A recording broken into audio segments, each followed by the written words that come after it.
A Capela Sistina é um dos locais mais conhecidos de toda a Itália e possui uma grande importância religiosa, artística, cultural e turística. Ela se localiza na cidade do Vaticano, no Palácio Apostólico, que também serve como residência oficial do Papa. Para entender a história de sua origem, começamos em 1471, quando Francesco della Rovere, da Ligúria, se tornou o Papa Sisto IV. Sisto IV era um homem culto e um grande apreciador da arte. Entre os anos de 1477 e 1480, o Papa Sisto IV foi responsável pela restauração da Capela Magna, que havia sido destruída, e cujos alicerces foram usados para a futura Capela Sistina, que começou a ser construída em 1473. As obras duraram até o ano de 1481 e a consagração da capela aconteceu em 15 de agosto de 1483. O Papa Sisto IV faleceu no ano seguinte e seu sobrinho, Júlio II, se tornou o novo Papa. Júlio II continuou as atividades na capela e contribuiu com algumas modificações e decorações. O primeiro projeto arquitetônico da Capela Sistina foi feito por Baccio Pontelli e a supervisão foi de Giovannino de Dolce. Pontelli se inspirou no Templo de Salomão, mencionado no Antigo Testamento, tendo as mesmas medidas que ele, com uma extensão de 40,93 metros, 13,41 metros de largura e 20,7 metros de altura. Sua arquitetura externa é de grande beleza, mas seu interior, com sua refinada decoração, é uma verdadeira obra de arte.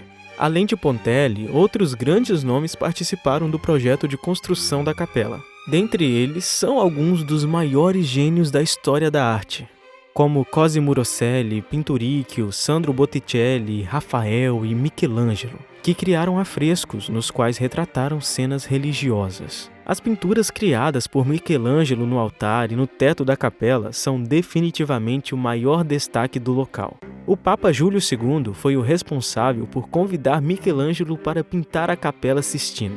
Inicialmente, o artista mostrou certa relutância quando foi convidado para fazer esse trabalho, pois ele se considerava mais um escultor do que um pintor. Entre suas esculturas mais famosas destaca-se a obra Pieta, feita no Vaticano. Contudo, o talentoso Michelangelo foi persuadido e aceitou o convite para fazer os afrescos do teto, nos quais se encontram representadas 9 cenas de passagem citadas no Gênesis. O talentoso artista italiano precisava ficar em cima de um alto andaime de 16 metros de altura, projetado pelo próprio Michelangelo, e sobre o qual se posicionava para pintar no teto acima de si. Há quem diga que ele conseguia ficar em pé no andaime, mas há menções de que ele precisava se deitar para poder pintar.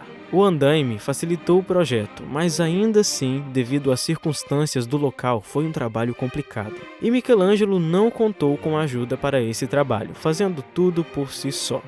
Conta-se que Michelangelo sentia muitas dores no corpo quando terminava suas pinturas diárias, e ele teria até mesmo desenvolvido problemas na vista, passando a ter dificuldades para ler. Sua obra foi feita em 3 arcos existentes, e o habilidoso pintor levou 4 anos para finalizar sua produção artística, cobrindo os 680 metros quadrados do teto, iniciando seu trabalho em 1508 e finalizando em 1512. Nesta incrível obra artística, destaca-se a cena que mostra a criação de Adão, que é uma das pinturas mais conhecidas já feitas por Michelangelo. Também é importante a retratação da história de Noé, além de muitas outras representações. As admiráveis cores, a riqueza de detalhes e a elegância das expressões das figuras retratadas revelam a maestria de Michelangelo. Pouco mais de 20 anos após finalizar essas pinturas, o talentoso pintor de Florença retornou à Capela Sistina para decorar a parede do altar, na qual encontra-se o seu famoso afresco O Juízo Final, que começou a ser feito em 1534, sendo finalizado em 1541. Nessa incrível pintura, tão cheia de detalhes, são retratados 391 corpos em volta de Cristo, que está localizado no centro. Vemos também a representação da Virgem Maria, de anjos que por meio do som de suas trombetas anunciam o juízo final.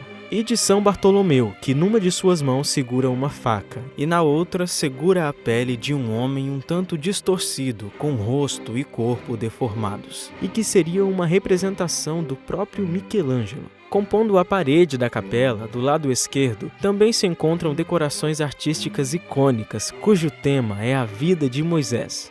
Dentre essas pinturas notáveis, há, por exemplo, a morte de Moisés, de Luca Signorelli, a punição de Cora Natan e Abiram, de Botticelli, passagem do Mar Vermelho, Moisés no Monte Sinai e adoração do bezerro de ouro, de Cosimo Rosselli. E também Moisés a caminho do Egito e a circuncisão de seus filhos, de autoria de Pietro Perugino. Já do lado direito estão obras que representam a vida de Jesus Cristo, como a Tentação de Cristo, de Botticelli, o Batismo de Jesus, feita por Pinturicchio, a Última Ceia, de Rosselli, Vocação dos Apóstolos, de Ghirlandaio e outras. Até hoje, as pinturas deixadas por esses talentosos artistas na Capela Sistina são um dos aspectos mais atrativos do local.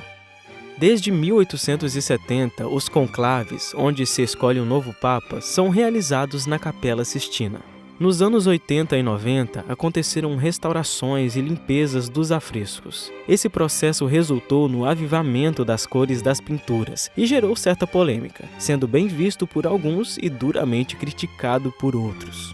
O nome Capela Sistina foi dado como uma homenagem ao Papa Sisto IV, que foi o responsável por iniciar o projeto de construção da capela, que se tornaria em um marco histórico e artístico de tamanha relevância. A Capela Sistina é um verdadeiro expoente da cultura e da arte renascentista, além de ser um dos locais históricos de maior destaque de toda a Itália. Por essas razões, essa maravilhosa obra-prima diariamente encanta os inúmeros visitantes que recebe.